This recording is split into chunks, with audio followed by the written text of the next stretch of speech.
వచ్చినటువంటి దైవ సేవకులకి, పరిచారకులకి, వేదిక మీద ఉన్న నాతో పాటు దైవ సేవకులు వందనములు, శుభములు తెలియపరుస్తున్నాను. ప్రార్థన చేసుకుని దేవుని వాక్యంలోనికి మనం వెళ్ళాం. ప్రార్థించుకున్నాం.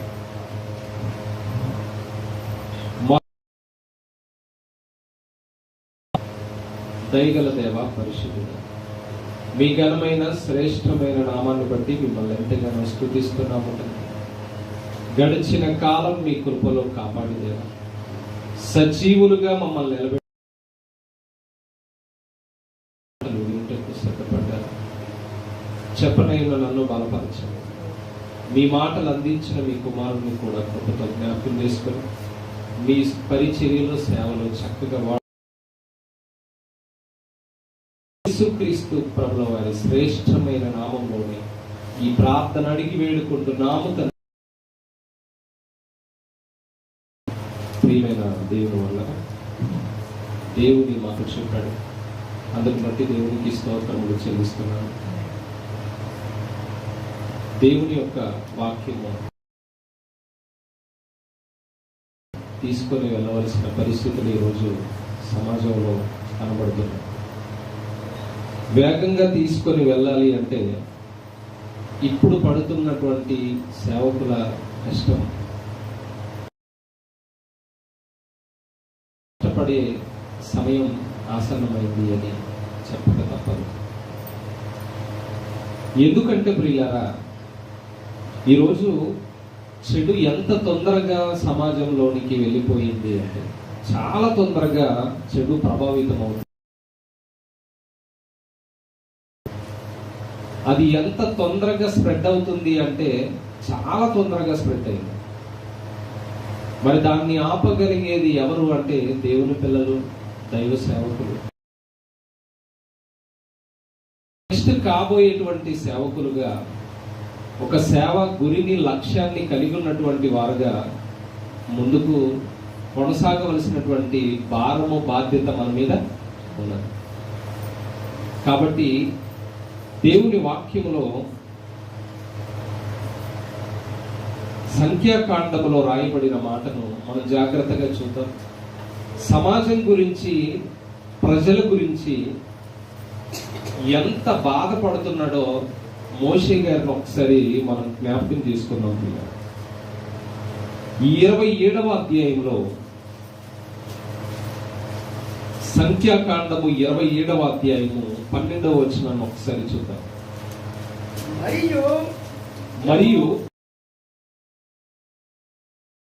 మోషేతో ఇట్లా, నేను ఈ అబారీము కొండ ఎక్కి ఇశ్రాయేలీయులకు ఇచ్చిన దేశమును చూడుము. చూచిన తరువాత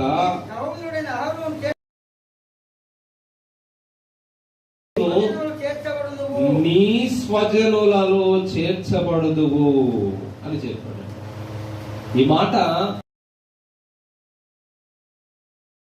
ఏమనేది? ఈ మాటలో ఉన్న భావం ఏంటి? మోషే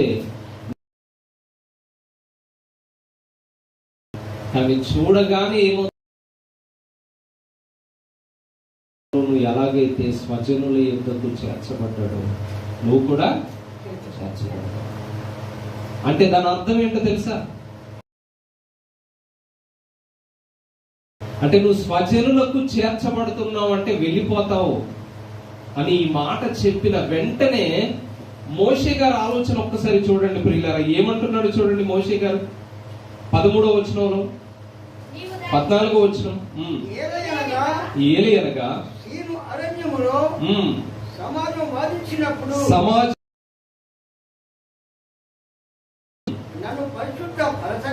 పరచక నా మీద తిరగబడ్డారు కదా, ఆ నీళ్లు మెరీబా నీళ్ళే. అప్పుడు మోషే గారు మాట్లాడుతున్నాడు 15వ వచనంలో, యెహోవా సమస్త మానవుల ఆత్మలకు దేవా, యెహోవా సమాజము కాపరి లేని గొర్రెల వలె ఉండకుండునట్లు ఈ సమాజము మీద ఒకరిని నియమించు. ఎంత మంచి మనస్సు కలిగిన వాడు ఆలోచించండి మోషే గారు. ఎవరి గురించి ఆలోచిస్తున్నాడు? తన గురించి ఆలోచించట్లేదు. ఎవరి గురించి ఆలోచిస్తున్నాడండి? ప్రజల కొరకు ఆలోచిస్తున్నాడు. ఒక మంచి నాయకుడుగా వారి పరిస్థితులేంటి, వారి స్థితిగతులేంటి? కాపరి లేని గొర్రెల వలె వారిని ఉండనివద్దు దేవా అంటున్నాడు. కాపరి లేని గొర్రెల వలె వారిని ఉండనివద్దు అంటే ప్రజల గురించి ఆలోచిస్తున్నాడు ప్రియుల. ఎవరు? మోషే గారు. ప్రజల గురించి ఆలోచిస్తున్నాడు అంటే తను మరణిస్తావని చెప్పినప్పటికీ, నువ్వు నీ స్వజనుల యొద్దకు చేర్చబడతావని చెప్పినప్పటికీ మోషే గారు ఎవరి గురించి ఆలోచిస్తున్నాడు? ప్రజల కొరకు. ప్రజల కొరకు ఆలోచించి ఏమంటున్నాడు తెలుసా? చూడండి ఆ కింది మాట, అలాగే కంటిన్యూ చేయండి ఆ పదాన్ని. ఈ సమాజము మీద ఒకరిని నియమించుము, ఒకరిని నియమించాలి. వచ్చుచు పోవుచు నుండి నాయకుడుగా ఉండుటకు ఎలా ఉండాలట? సమర్థుడై ఉండవలెను. ఎలా ఉండాలి? సమర్థుడై ఉండవలెను. సమర్థుడు, నడిపించడానికి సమర్థుడై ఉండాలి. నాయకుడుగా ఉండాలి. ఈ మాట దేవుడితో చెప్తున్నాడు. ఇలా ఉండాలి అని మాట్లాడుతున్నాడు అంటే ప్రజల మీద, ఇశ్రాయేలీయుల మీద మోషే గారికి ఎంత ప్రేమ ఉందో మనకు అర్థమవుతుందండి. ఎంత భయభక్తులు దేవుని ఎడల, దేవుని మోషే గారికి ఉన్న ఓర్పు, సహనము చాలా గొప్పది ప్రియ, చాలా గొప్పది. దేవుడు ఎన్నోసార్లు కోపగించుకున్న వారిని బట్టి బతిమిలాడాడు దేవుణ్ణి అంటే మోషే గారు ఎంత ప్రేమిస్తున్నాడో ఇశ్రాయేలీయుల సమాజాన్ని మనకు అర్థం కావాలి. ఒకరిని నియమించుము అంటే ఒకరు రెడీగా ఉండాలి. మళ్ళీ ఒకరు రెడీగా ఉండాలి అంటే అది సంఘములోనైనా ఖచ్చితంగా ఒకరి తర్వాత ఒకరు ఉండాలా వద్దా? ఉండాలి. అందుకే పరిచారకులు అంటే అర్థం అంటూ చాలా మందికి తెలియట్లేదండి. పరిచారకులు అంటే ఎవరు అనే విషయం కూడా క్లారిటీ లేదు చాలా మందికి. పరిచారకులు అంటే ఎవరు తెలుసా?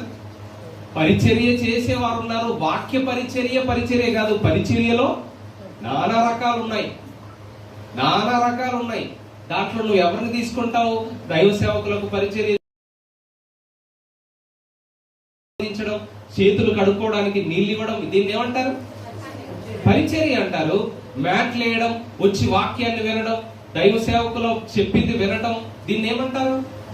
పరిచర్య చేయడం. ఎన్నో రకాల పరిచర్యలు ఉన్నాయి పరిచర్యలో. అయితే ఈ విషయం చాలా మందికి అర్థం కావట్లేదు. నెక్స్ట్ కాబోయే సేవకులను కూడా ఎక్కడి నుండి తయారు చేయాలి?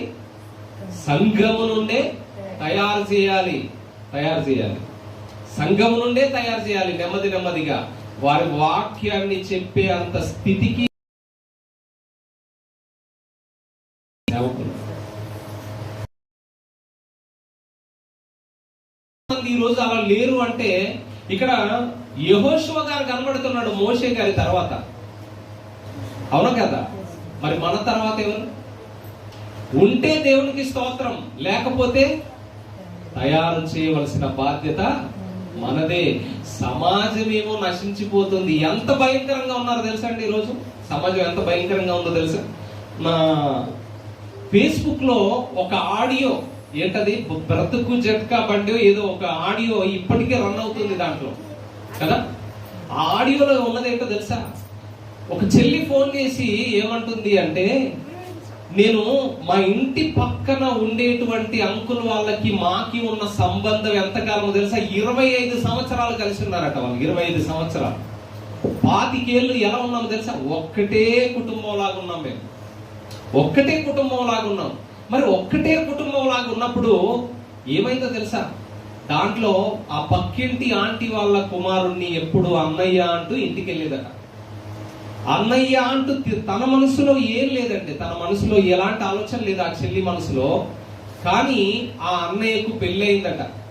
ఆ పెళ్ళై అతని భార్య డెలివరీ అయిపోయి ఇంటి దగ్గర వాళ్ళ తల్లి గారి ఇంటికాడ ఉన్నప్పుడు ఈయన ఏమంటున్నాడు తెలుసా? ప్రతిరోజు వాళ్ళ ఇంటికి వెళ్ళిపోయింది. అక్కడ పని చేసుకుంటున్నప్పుడు అక్కడ ఉన్న ఈ అన్నయ్యే, 25 సంవత్సరాల బంధం, ఈ అన్నయ్యే ఏమన్నాడు తెలుసా? నా ల్యాప్టాప్ తో పని చేసుకోరా అన్నాడట. లెక్కలేదో ఉంటే ల్యాప్టాప్ ఇచ్చి నా ల్యాప్టాప్ తో పని చేసుకో అన్నాడట. ల్యాప్టాప్ ఇచ్చిన తర్వాత ఏం చేశాడు తెలుసా? షేర్ చేశాడు. ఎంత భయంకరంగా ఉందో తెలుసా అండి ఈరోజు సమాజం? ఎంత నశించిపోతుంది అంటే ప్రియులారా, పాపం పెరిగిపోతుందంటే తీవ్రంగా పెరిగిపోతుంది. లేవాలి, వాక్యం వేగంగా వెళ్ళాలి. ఇన్ని సంవత్సరాలు కదా నీతో కలిసి ఉన్నారు. అనుకున్నాను 25 ఏళ్ల బంధం ఎక్కడ పాడైపోతుందోనని మా అమ్మకి. నిజంగా ఆడపిల్లల్ని కన్న తల్లిదండ్రులు జాగ్రత్త లేకపోతే మోసం ఖాయం. ఎందుకు ఈ దుర్బుద్ధి వాడికి ఎందుకు వచ్చింది చెప్పండి? అశ్లీలమైన దృశ్యాల వలన. దాని వలన ఏం జరిగింది?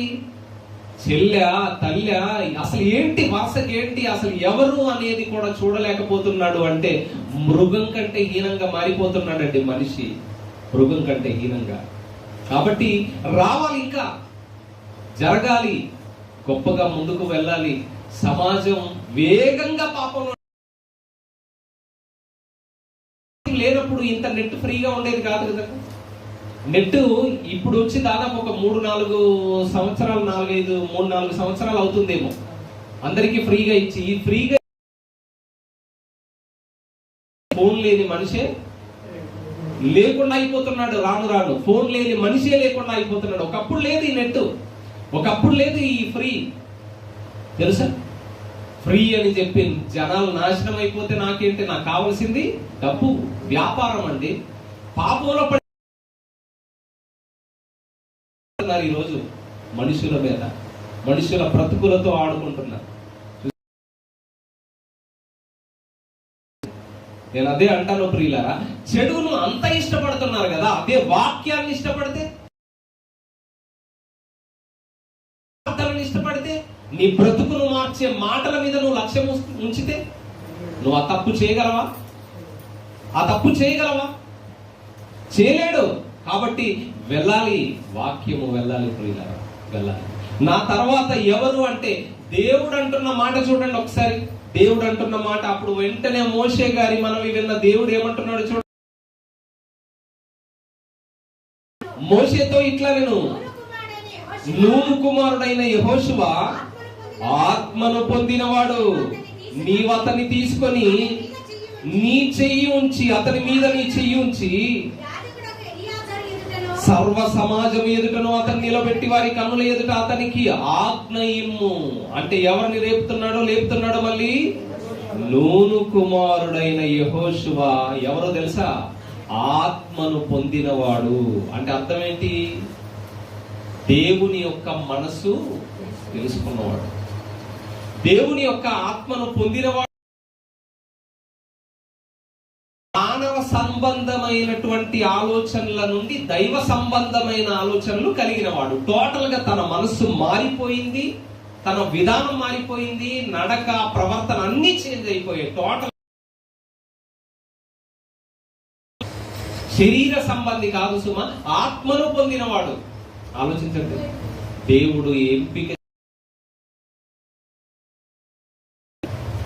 నేనుంటాను అని ముందుకు వెళ్ళకూడదు. మనల్ని చూసి పిలవాలి. అర్థమవుతుందా? మనల్ని చూసి, మన ప్రవర్తన చూసి, మన బ్రతుకు చూసి, మన నడవడిక చూసి, మన నడత చూసి నువ్వు ఈ ప్రవర్తన, అలాంటి ప్రవర్తన ఎవరిదో తెలుసా? యెహోషువ గారు. వారిలో ఈ యెహోషువ గారును కాలేబు గారు ఇద్దరే ఏమన్నారంటే, ఆ దేశాన్ని ఖచ్చితంగా మనం స్వాధీనం చేసుకుంటాం. ఆ మనుషులకు భయపడకండి, ఆ మనుషుల ఆకారాలు చూసి మీరు భయపడకండి, వారి హైట్, వారి పర్సనాలిటీకి మీరు భయపడకండి. దేవుడు గొప్పవాడు, ఆత్మ సంబంధిగా ఏకమయ్యాడు గనక. మిగతా వాళ్ళు చెప్పలేదు అంటే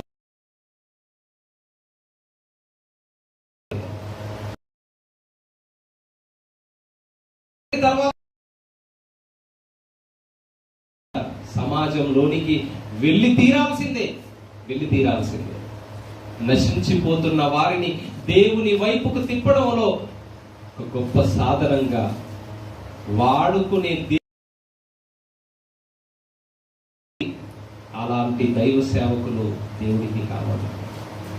ఎంతమంది ఉన్నారు ఆలోచించండి ప్రియులారా. ఈరోజు ఎంతమంది ఉన్నారు ఆలోచించండి. నేనొక్కడినే ఉండాలనుకోవడం అది అవివేకం. నిజమంట, అది అవివేకం. నా సంఘములో నేనొక్కడనే వాక్యం చెప్పాలనుకోవడం అది అవివేకం. నాతో పాటు ఒక ఇద్దరినైనా ముగ్గురినైనా తయారు చేయాలనుకోవడం అది వాక్యానుసారం. ఏంటది? వాక్య పరిచారకుల్ని ఏర్పాటు చేశావు ఎప్పుడైనా? నిలబెట్టాలి వారిని. రేపు నెమ్మదిగా వారిని నడిపించాలి వాక్యములోనికి. వాక్యం చెప్పేవారుగా వారికి ట్రైనింగ్ ఇవ్వాలి. వారు కష్టపడుతూ ఉండాలి. కొన్ని సంవత్సరాలు వారిని పరిగణలోనికి తీసుకోవాలి. ఎందుకంటే అందరికీ చేయవలసి ఉన్నది. ఉన్న వాళ్ళు కూడా ఎక్కువ కష్టపడవలసినటువంటి పరిస్థితి ఉంది ప్రియుల. మోషే గారికి ఎందుకంటే ఆ బాధ? తను మరణిస్తున్నా కూడా సమాజం గురించి ఆలోచిస్తున్నాడంటే అది దేవుని సేవ అంటే. ఇంకా వారి కోసం ఆలోచిస్తున్నాడు అంటే. ఈ కాపరి లేని వారుగా ఉండచేయకు తండ్రి. కాపరి లేని వారుగా ఉండొద్దు. కాపరిగా వారిని ఒకరిని ఏర్పరిచి, నేను ఎలాగూ పోతానని నాకు చెప్పావు కదా, నేను వెళ్ళిపోతాను కదా, నాకు అర్థమైపోయింది, మరి నా తర్వాత ఒకరు ఉండాలిగా. అందుకేనండి యేసుక్రీస్తు ప్రభు ఎంతమంది తయారు చేశాడు? యేసు ప్రభు కంటే గొప్పగా వాక్యం చెప్పే వాళ్ళు ఎవరైనా ఉన్నారా? చెప్పండి, ఎవరైనా ఉన్నారా? అసలు ఆయన మాట్లాడితే ఎలా ఉంటది అంటే మహా అద్భుతం అంటే. శక్తి యేసు ప్రభుల వారికే సొంతం. మరి అలాంటి ప్రభువే ఎంతమంది తయారు చేసి అక్కడ వెళ్ళిపోయాడు ప్రకటిస్తూ. ఇక్కడ దాకా మన వరకు వచ్చింది. ఆలోచించండి ప్రియులారా. మరి ప్రభు అంత గొప్పవాడు కదా, లోకాలను కలగజేసిన వాడు. అనుకోలేదు, నా మాటలే వెళ్ళాలనుకోలేదు. ఎందుకు ఇంతమందిని తయారు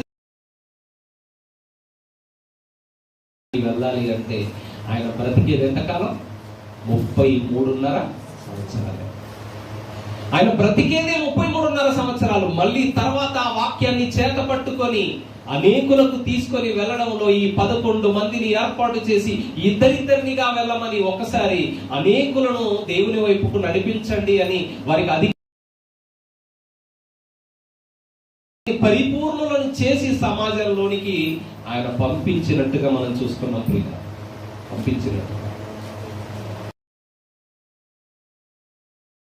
విడిపించలేదండి వారు.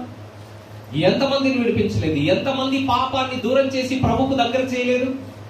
చాలా మందిని చేశారండి, చాలా మందిని చేశారు. ఈరోజు సంఘములో కూడా ప్రియులారా ఖచ్చితంగా ఉండాలి.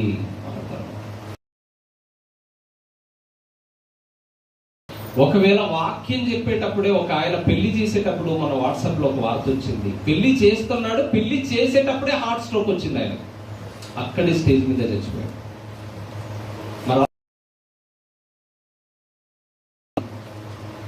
నెక్స్ట్ ఎవరు సంఘంలో రావాలి?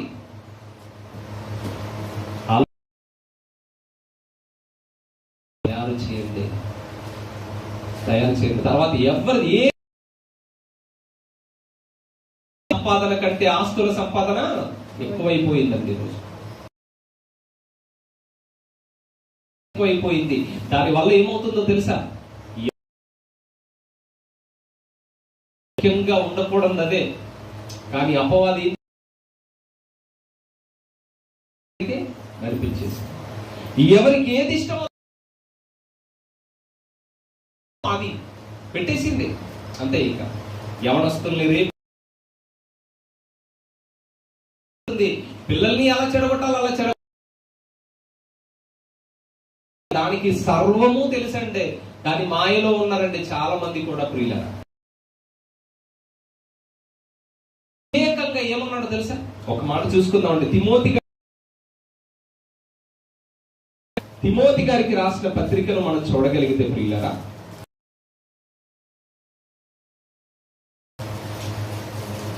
తిమోతి గారికి రాసిన మొదటి పత్రిక 6వ ఎందుకనగా కొందరు దాన్ని ఆశించి విశ్వాసము నుండి తొలగిపోయి నానా బాధ, ఇప్పటికీ కూడా నండి ఆస్తులు కాపాడుకోవడంలో ఎంతమంది నిమగ్నం అయిపోయి, ఏం కాపాడుకోవడంలో?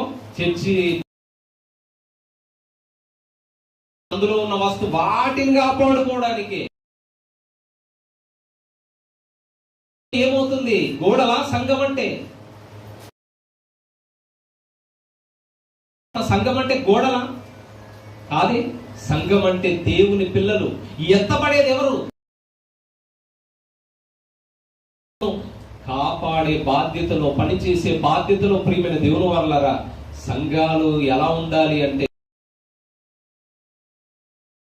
ఇదిగో ఇది లేని వారుగా ఉండాలి అని చెప్తున్నాడు. ఇలాంటిది లేని వారుగా ఉండాలి, లేని వారుగా ఉండాలి. ఎక్కువ మంది ఎలాగున్నారంటే 90% అలాగే ఉన్నారు ప్రియుల. 90%. మరి ఆత్మల గురించి ఆలోచన, ప్రభు రాకడలో నేను వీళ్ళందరినీ సిద్ధపరచాలి, రేపు బాధ్యత మనకు ఉండాలి. క్రీస్తు రాకడలో నిలబెట్టాలి. కాబట్టి తయారు చేయాలి అన్నాడు ప్రియులారా. ఏమన్నాడు తెలుసా? దైవజనుడా, నీవైతే వీటిని విసర్జించి నీతిని, భక్తిని, విశ్వాసమును, ప్రేమను, ఓర్పును, సాత్వికమును సంపాదించుకొనుటకు. ఏం సంపాదించుకోవాలట? నీతి, భక్తి, విశ్వాసము, ప్రేమ. వీటిని సంపాదనలో ఉండాలి. కానీ ఆస్తుల సంపాదనలో ఉంటే కోల్పోయేది మనమే. ప్రభుకి ఏం చెప్పాలి? లెక్క చెప్పాలి. అందుకే విశ్వాస సంబంధమైన మంచి పోరాడము, నిత్య జీవమును చేపట్ట పిలువబడ్డావని తిమోతి గారికి పౌలు గారు పత్రికను రాశారు. పౌలు గారు పత్రికను రాసింది అందుకే ప్రేమైన దేవుని వారలారా, రాసింది అందుకేనండి. ఒక మంచి దైవ సేవకుడికి చక్కగా లోబడాలి ప్రియుల. సంఘం ఎలా లోబడాలి? ఆయన మాట వినాలంతే, దాటకూడదు. ఇక అక్కడ మోషే గారు కూడా యెహోషువ గారిని నిలబెట్టిన, మీరందరూ వినాలి, మీ సమస్త కార్యములు బాధ పెట్టొద్దండి. కానీ వీళ్ళు ఏం చేశారో తెలుసా? ఇశ్రాయేలీలు మంచోళ్ళు కాదు. ఇశ్రాయేలీలు ఏం చేశారో చాలా తక్కువేనండి. అలా వచ్చి ఇలా వెళ్ళిపోయేది వారి భక్తి. కొద్దిసేపు ఉండేది, మళ్ళీ తర్వాత ఉండకపోయేది.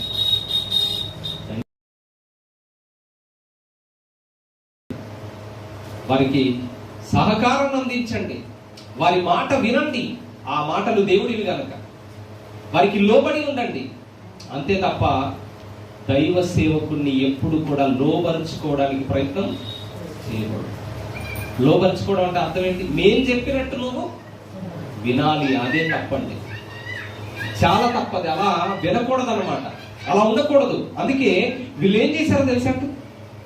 ఏం చేశారు అంటే, ఇది ఒక్కసారి మనం నిర్గమకాండము 17వ అధ్యాయంలో 1వ వచనం నుండి మనం చూడగలిగితే అదే సందర్భాన్ని చెప్పాడంట అక్కడ దేవుడు. వాళ్ళు నా మీద చూడండి. నిర్గమకాండము 17వ అధ్యాయం. సమాజము, సర్వ సమాజము మాట చొప్పున అరణ్యము నుండి ప్రయాణమైపోయి ప్రజలు తమకు త్రాగ నీళ్లు లేనందున వాదించుచు మోషే గారితో వాదనలు అవసరమా? వాదనలు అవసరం అంటే ఎన్ని కళ్ళ ముందు ఎన్ని జరిగాయి వీళ్ళ కళ్ళ ముందు?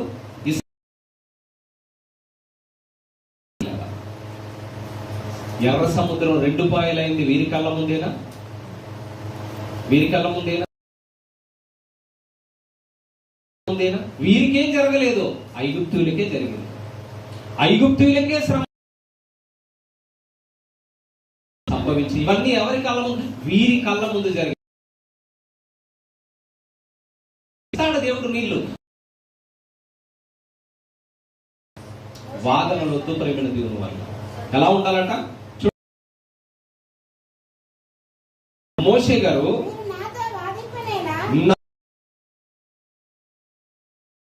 శోధింపనేలా, నాతో వాదించ అని వారితో చెప్పాను. అక్కడ మోషే మీద సనుగుచు, ఇదెందుకు మమ్మును మా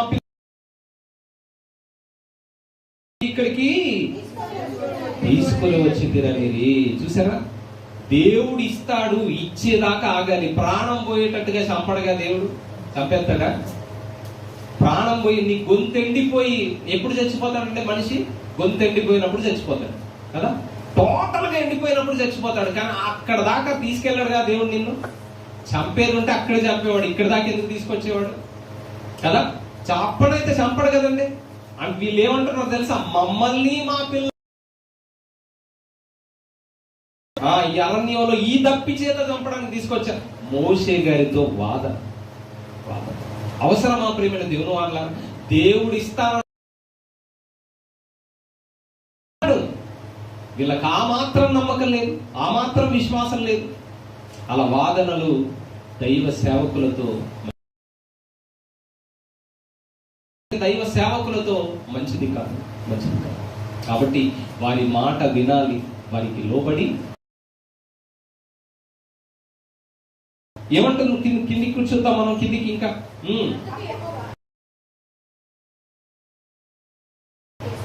కొందరిని తీసుకొని చేత పట్టుకొని పొమ్ము, ఇదిగో అక్కడ హోరేబులోని ఆ బండను కొట్టగా ప్రజలు త్రాగుటకు దానిలో నుండి నీళ్లు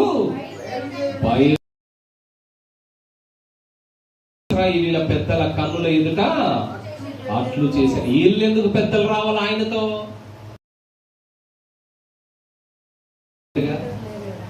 నమ్మేటట్టున్నారా? నీళ్ళు ఇస్తావా ఇవ్వవా అని రాయి పట్టుకున్నారా? ఇవ్వకపోతే నీళ్ళు ఇస్తావా ఇవ్వు, లేదంటే ఈ రాళ్ళ దెబ్బలతో ఒక్క రాయి అయితే అయిపోయినట్టే, మొత్తం మోషే గారు అయిపోతారు. అసలు ఆయన మీదికి రాయి పట్టుకొని నిలబడే ఎవరు లేదండి. కానీ దేవుడు ప్రేమతో వదిలేశాడు. అలా ప్రేమ. వీళ్ళు ఎవరు వెళ్ళారు? మధ్యలోనే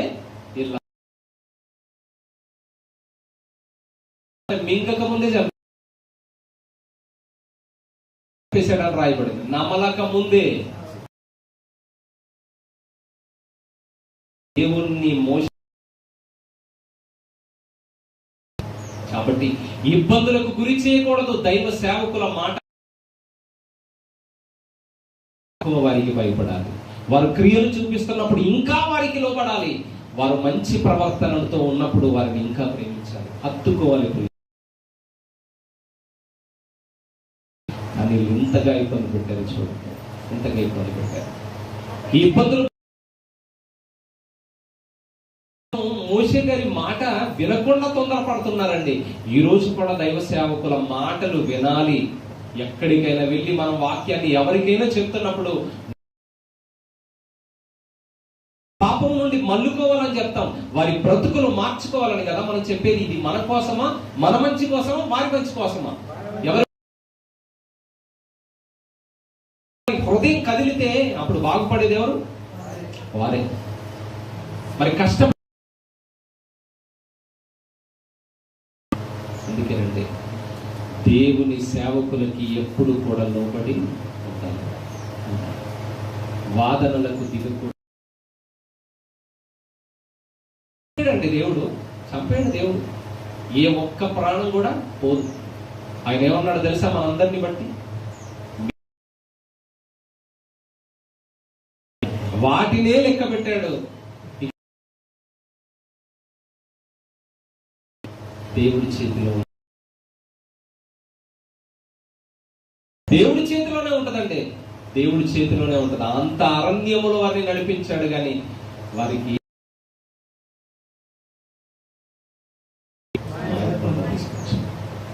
అది చూసైనా కనీసం జ్ఞాపకం రాలేదు. నడిపించడం ఎవరి వల్ల కాదు అని అప్పుడైనా అర్థం చేసుకోలేదా నువ్వు దేవుని శక్తి ఏంటో? అప్పుడైనా అర్థం కాలేదా దేవుడు ఏంటో? అర్థం కావాలి పిల్లలు. మనం ఏం చెప్పాలో తెలుసా? మోషే గారు తను తాను ఎప్పుడూ తగ్గించుకున్నాడు, ఎప్పుడు తగ్గించుకున్నాడు. టార్గెట్ ఉండాలి మనది. ఏముండాలి అంటే ఇంకా చేయాలి, ఇంకా చేయాలి, ఇంకా చేయాలి. ఎంతో మంది నడిపించాలి. క్రీస్తు రాకడకు ముందే మనం పనిచేయాలి. ఈ గుండె ఇదిగో వెళ్ళిపోతావు ఆ కొండ మీద నుండి, నేను ఇచ్చేటువంటి పాలు తేనెలు ప్రవహించే దేశం చూచిన తర్వాత నీకు మరణం సంభవిస్తుంది, నువ్వు ప్రవేశించలేవు దాంట్లోనికి అన్నప్పుడు ఇశ్రాయేలీయుల గురించి ఆలోచిస్తున్నాడు, సమాజం గురించి ఆలోచిస్తున్నాడు. ఈరోజు మనం కూడా నశించిపోతున్న వారు ఎంతో మంది ఉన్నారు, రకాలుగా ఉన్నారు. అర్థమవుతుందా? మన విరోధి అయినటువంటి అపవాది ఏం చేసింది? ఏం చేసింది చెప్పండి? అంతే, ఇక అయిపోయింది. నీకేది ఇష్టం అది నీకు ఇచ్చేస్తుంది, నువ్వు ఆ పనిలో ఉండు బాబు, నువ్వు ఈ పాపంలో ఉండు, అంతే. ఇక అర్థమవుతుందా? నువ్వు ఈ పాపంలో ఉండు. పోయారంటే అది ఏం చేసిందట? అపవాది కట్లను అంటాడు. అందుకే అంటే అది కట్టు కట్టేసింది, ఇక కట్టు కట్టేసింది. మద్యం విడవని వాళ్లకు మద్యం అనే కట్టు, అమ్మాయి మీద ప్రేమ ఉంటే అమ్మాయి అనే కట్టు కదా, అలా కట్టేసింది. అందరికి కట్లు కట్టేసి ఎవరిని ఎక్కడోళ్ళని అక్కడ బంధించేసింది. పడుతున్నాడంటే నిజంగా. చూడండి ఆ వచనాన్ని ఒకసారి. హబక్కు గ్రంథం, హబక్కు గ్రంథము 1వ అధ్యాయం 15వ వచనం. వాడు గాలము వేసి ఉన్నాడు. ఇది ఎవ్వరికి తెలియదు. ఎవరికి తెలుస్తుంది? వారికే తెలుస్తుంది, కానీ ఎవరికి తెలియదు, దేవుడికి తెలుస్తుంది. వేసాడు వాడు, వారి గురి నుండి తప్పించాలి, వాడి బారి నుండి తప్పించాలి. చూసారా? వాడి గాలము నుండి తప్పించాలి. మనం తప్పిస్తాడు తన మాటలు అందించి. ఎలా అంటే దైవ సేవకుల ద్వారా తన మాటలు దేవుడు వినిపింపజేసి ఆ గాలము నుండి, ఆ వల నుండి, ఆ ఉరుల నుండి తప్పించాడు.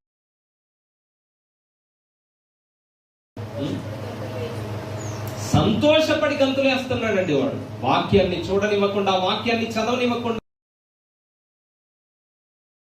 వాక్యం వింటే ఎక్కడ మారిపోతారోనని ఏం చేసింది? ఎవరిని ఎక్కడక్కడ ఆపాలో అక్కడ ఆపేసింది. దేవుడి దగ్గరకు రానివ్వకుండా చేసింది. తెలుసా ఎంత భయంకరమైన పరిస్థితిలో సమాజం ఉందో ఆలోచించలేకపోతున్నారు. ఇలాంటి బాధ్యత అవసరం చాలా ఉంది. చాలా ఉంది. సేవ అంటే అది మామూలు విషయం కాదు. సేవ అంటే ఎన్నో త్యాగాలు ఉంటాయి వెనకాల, ఎన్నో త్యాగాలండి, ఎన్నో త్యాగాలు. సేవ మనం పర్ఫెక్ట్ గా చేయగలం, లేదా మనం లొంగిపోతే అపవాది మన మీద విలయ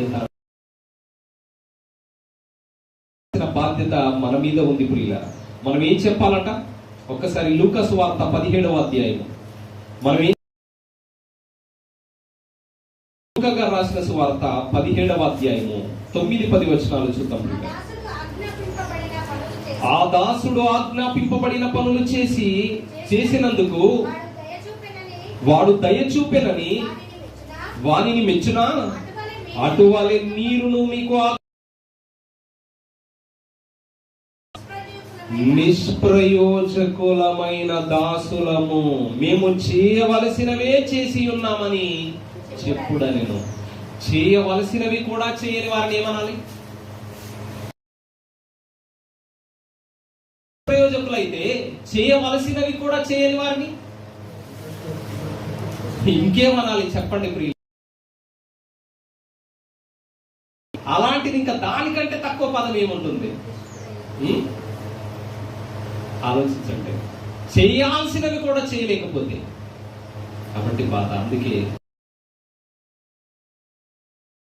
అన్నిటిలోకి వెళ్ళ గొప్పదైన ఈ సేవను గొప్పగానే చేయాలి. అపవాదికి ఎక్కడ అవకాశం ఇవ్వకుండా నిలబడాలి.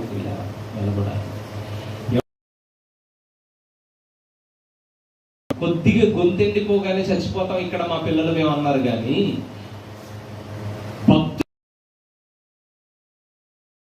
యోసేపు గారు ఉన్నారా లేరా కదా? 37, 38, 39 అధ్యాయంలో 40 మనకు కనపడతాం. మరి ఆయనకి ఎన్ని శ్రమలు వచ్చాయండి?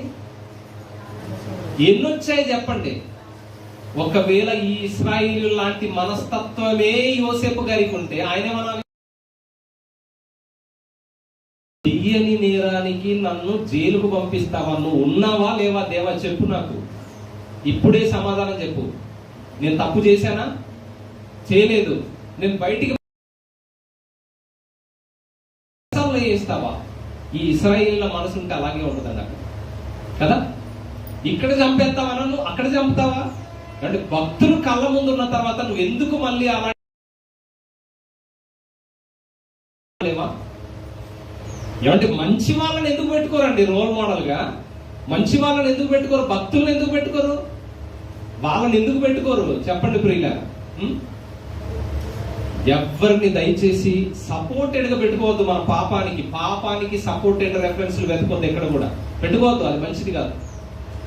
నిలబడడానికి సపోర్ట్లు వెతుక్కో. యోసేపు గారు ఎలా నిలబడ్డారు అలా నిలబడ్డారు. ఎన్ని శ్రమలు వచ్చాయి కుటుంబం నుండి, అన్నయ్యల నుండి ఎక్కువగా, పోతీఫరు భార్య నుండి, తన నుండి, ఆ చెరసాల నుండి ఎన్ని బాధలు అనుభవించాడో అంతగా దేవుడు మంచి ఆయన ఎందుకు గుర్తు రాకూడదు? ఆఫ్టర్ ఆల్ ఒక దప్పికకే వీళ్ళు ఇలాగ మాట్లాడుతున్నారంటే అన్ని బాధలు పట్ట ఒక్క మాట అన్నాడండి. ఒక్క మాట అన్నాడా చెప్పండి? దేవుణ్ణి ఏమైనా అన్నాడా యోసేపు గారు? ఏమన్నా అన్నాడా? ఏమనలేదండి, ఏమనలేదు. అదండి దేవుణ్ణి అర్థం చేసుకోవడం అంటే. కష్టం వచ్చిందని దేవుడికి దూరం అవడం, సంతోషం వచ్చిందని దేవుడికి దగ్గర అవడం, ఈ మనసు దేవుడి దగ్గర పనిచేయదు. కష్టం వచ్చినా దేవుణ్ణి స్తుతించాలి, బాధ వచ్చినా దేవుణ్ణి స్తుతించాలి. నువ్వు ఉండాలి ఏ స్థితిలో ఉన్నా కదా. హబక్కు గ్రంథంలో ఆ మాటలు ఎలా ఉంటాయో తెలుసా? గొర్రెలు దొడ్డిలో లేకపోయినా, శాలలో పశువులు లేకపోయినా, చేనిలోని పైరు చేతికి రాకపోయినా అన్నాడు. రాకపోయినా, పంట లేకపోయినా, ఉన్నది మొత్తం పోయినా, యోబు గారు ఏమన్నాడు? దేవుని నామానికే స్తోత్రం కలుగును గాక అన్నాడు. స్తోత్రం కలుగును గాక. మన బ్యాప్సి ఎలా తయారైపోయారంటే చాలా మంది ఇచ్చినప్పుడు అబ్బా దేవుడు గొప్పవాడు అంటున్నారు. చేసిన మేలు అయిపోయింది, 4 రోజులైతే మర్చిపోతున్నారు. ఇదేనండి అసలు నువ్వు ఎందుకు వచ్చావు దేవుడి దగ్గరికి? నీ ఆత్మ రక్షణ కోసం రావాలి ప్రియులారా. నీ ఆత్మను రక్షించుకోవడానికి, పరలోకంలో నిరంతరము దేవుడితో నివసించడానికి రావాలి. ఇది గొప్పది, అన్నిటికంటే ఇది గొప్పది. ఆరోగ్యం ఈరోజు ఉంటుంది, రేపు పోతుంది. మరణం ఒక రోజు వచ్చేదే. నువ్వు ఎన్నిసార్లు నేను 100 సార్లు 100 సార్లు దేవుడు బాగు చేశాడు నిన్ను, 101సారికైనా చచ్చిపోతావు కదా. మరి చచ్చిపోయే శరీరానికి తీసుకెళ్ళిపోయి దానికి ఏమంటున్నారు? ఈరోజు బాగు చేయాలి, బాగు చేయాలి, బాగు. ఎప్పుడు అదే పదమా? ఎప్పుడు అదేనా? ప్రియమైన దేవుని వల్ల ఆలోచించండి. ఎలాగో ఒక రోజు పోయేది ఉంది, కానీ విలువైంది ఏంటి? లోపల ఆత్మ. మన ఆత్మ రక్షణ కోసం ఆలోచించండి. ప్రభువు నమ్ముకున్నామంటే, ప్రభువులోనికి వచ్చామంటే ఆత్మను రక్ష. అలా నశించిపోతున్న సమాజంలో అపవాది అనేకులను గుచ్చి లాగి వాడు సంతోషపడుతున్నాడు. వాడి బారి నుండి విడిపించే వాళ్ళు కావాలి దేవుడికి, వాడి బారి నుండి కాపాడే వాళ్ళు కావాలి దేవుడికి. ఆ కాపాడే వారిలో మనం ఉండాలి. యథార్థంగా ఇంతకు ముందు చేసిన దానికంటే ఇంకా ఎక్కువ దేవుని పని చేయడానికి మనం ముందుండాలి. మనం ఒక టార్గెట్ పెట్టుకోవాలి. కొన్ని ప్రాంతాలకు వెళ్ళాలి, సువార్త అందరి ప్రాంతాలకు వెళ్ళాలి, వెళ్ళి వారికి వాక్యాన్ని అందించడానికి మనం సిద్ధపడాలి. అలా సిద్ధపడి ఒక్కరిని కాపాడితే దేవుడికి ఆనందం ఉన్నప్పుడు కొంతమందిని దేవుని వైపుకు నడిపిస్తే ఎంత ఆనందపడతాడు దేవుడు. దేవుణ్ణి సంతోష పెట్టే పని దైవ సేవకుల ద్వారా దేవుడు జరిగించుకోవాలని ఆ సేవకుల లిస్ట్ లో నిజంగా క్రీస్తు వచ్చినప్పుడు నమ్మకంగా ఆయనకు లెక్క అప్పగించే దాసులుగా మనం ఉండాలి. అలా ఉండాలని, దేవుడి పని నీకు ఎక్కువగా చేయాలని మనస్ఫూర్తిగా కోరుకుంటూ ఈ మాటలు దేవుడు మనందరి వినికిల్లో ఫలింపజేయునుగాక. ఆమేన్. ప్రార్థన చేసుకుందాం. మహాగణుడా, మహోన్నతుడా, ప్రేమ కలిగిన తండ్రి, దయగల దేవా, పరిశుద్ధుడా, మీ ఘనమైన శ్రేష్టమైన నామాన్ని బట్టి మిమ్మల్ని ఎంతగానో స్తుతిస్తున్నాము తండ్రి. దేవా, వచ్చిన మీ పిల్లలందరినీ కృపతో జ్ఞాపకం చేసుకోండి తండ్రి. దేవా, కొన్ని మాటలు కొద్దిసేపు మీ పిల్లలతో పంచుకున్నాము తండ్రి. మీ మాటలు విన్నారు, నిష్ప్రయోజనం కాకుండా ఫలాన్ని తీసుకురండి తండ్రి. సేవ అనేది గొప్పది దేవా, మేము చేస్తున్నది ఇంకా సరిపోదేమో తండ్రి. సరిపోదు దేవా, చిన్నది తండ్రి మేము చేసేది, చాలా చిన్నది దేవా. ఇంకా చేయాలి, ఇంకా గొప్పగా చేయాలి. ఇంకా గొప్ప గొప్ప ఆలోచనలతో అపవాది కట్లలో ఉన్న వారిని విడిపించాలి. అపవాది కబంధ హస్తాల క్రింద ఉన్న వారిని విడిపించాలి దేవా. ఆ బాధ్యత మాదే, ఆ భారము మాదే తండ్రి. ఆ భారాన్ని మీద వేసుకుని లోకానికి వెళ్ళే ఒక సైనికుడి వలె, ఈ యుద్ధమందు పోరాడే సైనికుడి వలె అపవాదితో పోరాటం చేసి తండ్రి, ఇదిగో వారిని మీ వైపునకు నడిపించేటువంటి విన్న మాటల్ని మా అందరి హృదయాల్లో ఫలింపచేయమని, ఇంకను సేవకు తండ్రి దేవ మీ పిల్లల్ని లేవనెత్తుమని, నశించిపోతున్న ఈ సమాజాన్ని తండ్రి ఇదిగో బ్రతికింప చేయడానికి క్రీస్తు నందు తండ్రి వారిని మీ పాదాల చెంతకు తండ్రి తీసుకొని వచ్చుటకు కృప చూపుమని కోరు. ఇప్పటి వరకు తోడుగా ఉన్నందులకు మీకు వందనములు చెల్లించుకుంటూ ఈ ప్రార్థన మీ ప్రియ కుమారుడు మా రక్షకుడు యేసు ప్రభుల వారి శ్రేష్టమైన నామంలోనే ఈ ప్రార్థన అడిగి వేడుకుంటున్నాము తండ్రి.